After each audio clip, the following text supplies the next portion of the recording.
Hello बच्चों, आप सभी का स्वागत है मेरे चैनल आकाश मैथ्स क्लासेस में। और आज मैं आपके लिए लाया हूँ कि महत्तम समापवर्तक कैसे ज्ञात करते हैं। इस पे मैंने बहुत सारे वीडियो बना दिए हैं, तो उम्मीद करता हूँ कि आपको समझ में आ रहा होगा। आप मेरे प्ले लिस्ट में जाके देख सकते हैं कि मैंने महत्तम समापवर्तक में कितने वीडियो बना दिए हैं, मेरे चैनल पर आके देख सकते हैं। तो चलिए आज का टॉपिक शुरू करते हैं। और हमें यहाँ पे संख्या दी है कि 36 और 63 का महत्तम समापवर्तक ज्ञात कीजिए। और ये क्वेश्चन किसका है? आरआरबी के एनटीपीसी एग्जाम में पूछा गया था 2016 में, कि हमारे पास दिया है 36 और 63 का महत्तम समापवर्तक ज्ञात कीजिए। तो वहाँ पे क्या है कि हमें पूछ रखा है कि इसका महत्तम समापवर्तक ज्ञात कीजिए।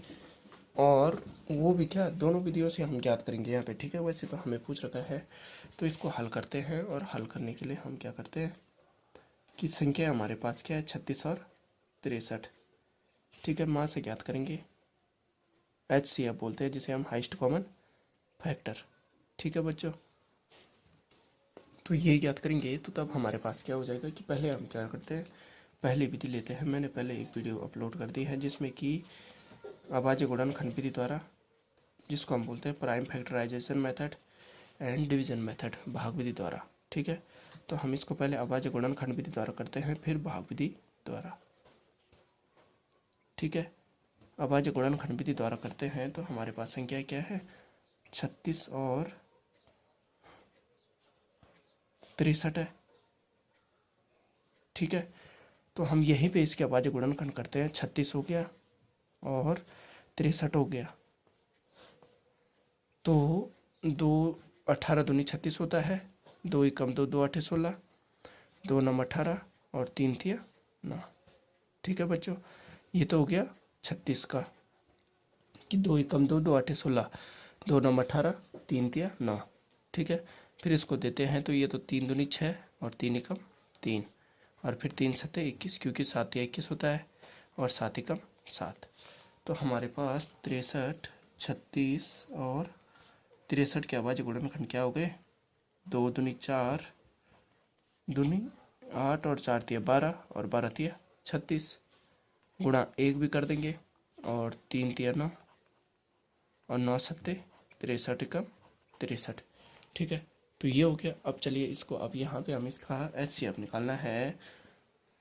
तो हमारे पास कितना हो जाएगा, हमें यहाँ पे देखना है कि कौन से युग्म बन रहे हैं, ठीक है। तो हम यहाँ पे लिखते हैं 36 और 63 का मासा, ठीक है बच्चों। तो क्या हो जाएगा, 36 और 63 का मासा हो जाएगा हमारे पास कितना। यहाँ पे हमें युग्मों का निर्माण करना पड़ता है। एक युग्म ये बन रहा है, एक युग्म ये बन रहा है, और एक युग्म एक का बन रहा है, ठीक है। तो 3 गुणा 1, तो 3 तिया 9 एकम 9 हो जाएगा, ठीक है ना। 3 एकम 3 और 3 तिया 9, तो 9 हो जाएगा हमारा HCF, ठीक है, 36 और 63 का। फिर दूसरी विधि लेते हैं, भाग विधि, जिसको हम बोलते हैं डिवीजन मेथड। तो इस विधि से हम इसको सरल करते हैं तो क्या होता है, हमारे पास भाग विधि है। तो भाग विधि द्वारा हम क्या करते हैं, हमारे पास संख्या दी है 36 और 63, ठीक है बच्चों। तो इसे हमें भाग विधि से करना है। तो आपको पता है कि छोटी संख्या का भाग बड़ी संख्या में देते हैं। तो हम क्या कर देंगे कि यहाँ पे हमें ज्ञात करना है 36 और 63 का मासा भाग विधि द्वारा। तो 36 का भाग हम किस में दे देते हैं, 63 में। अब देखो 36 दूनी तो 72 होता है, आपको पता है। तो 36 से कम 36 एक ही बार जाएगा, तो ये कितना हो जाएगा, 13 में से 6 जाएगा तो 7 बचेगा, ठीक है ना। क्योंकि यहाँ से हम कैरी लेंगे और 5 में से 3 जाएगा तो 2, ये हो गया 27, ठीक है बच्चों। 27 हो गया। तो 27 में अब हम 27 के बाद हम 27 का भाग किस में देंगे, 36 में। तो 27 से कम 27, ठीक है। 5 में से 3 जाएगा तो बचेगा 2, यहाँ पे हमने हासिल दे दिया था। तो इस संख्या का भाग अब इस जो शेषफल आता है उसका भाग इसमें दे देते हैं, जो पिछला भाजक था।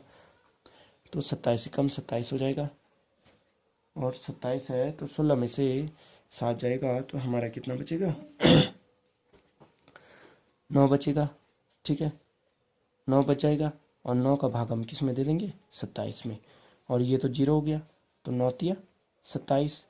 तो यही अंतिम हमारा भाजक क्या कहलाता है, ये अंतिम भाजक हमारा HCF कहलाता है।